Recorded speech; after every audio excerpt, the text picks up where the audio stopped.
আসসালামু আলাইকুম, সবাইকে স্বাগতম ইমনদা ট্রাভেল ডক্টরে। আজকে একটা সুখবর নিয়ে আসছি আপনাদের মাঝে।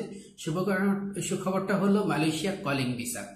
মালয়েশিয়ার কলিং ভিসা আবারও চালু হচ্ছে। যে মালয়েশিয়ার কলিং ভিসাটা বন্ধ হয়ে গিয়েছিল সেটা আবার চালু হচ্ছে। বাংলাদেশি কর্মী সহ বিদেশি কর্মীদের নিয়োগ করার জন্য মালয়েশিয়া একটি প্রজ্ঞাপন বা বিজ্ঞপ্তি জারি করেছে, যেখানে বলা হয়েছে পাম বাগানে, যেটা গত মঙ্গলবার 17/9/2024 তারিখে ঘোষণা করা হয়েছে। পাম বাগানে তাদের কর্মী নিয়োগের জন্য তারা কলিং ভিসা চালু করেছে। এখন কলিং ভিসাটা কি? কলিং ভিসাটা হলো আপনার সরকারিভাবে আপনি মালয়েশিয়া যেতে পারবেন, মালয়েশিয়া কাজের উদ্দেশ্যে যেতে পারবেন। এতে দুটো জিনিস হলো, আপনার চাকরির নিশ্চয়তা থাকতেছে এবং আপনার খরচ কম লাগতেছে। সুতরাং আর দেরি কেন?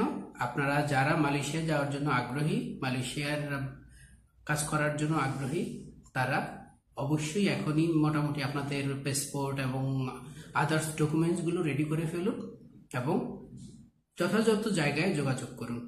যদি আমার কাছে কোনো তথ্য জানার থাকে তাহলে অবশ্যই আমাকে কল করবেন। আমি আপনাদেরকে সঠিক তথ্যটা অবশ্যই দেওয়ার চেষ্টা করবো ইনশাআল্লাহ। আপাতত ঘোষণা দেওয়া হয়েছে কোন প্রক্রিয়ায় আপনার অ্যাপ্লাই করা হবে, সেই প্রক্রিয়াটা খুব শীঘ্রই আমরা ভিডিওর মাধ্যমে আপনাকে আবার জানিয়ে দেবো ইনশাআল্লাহ।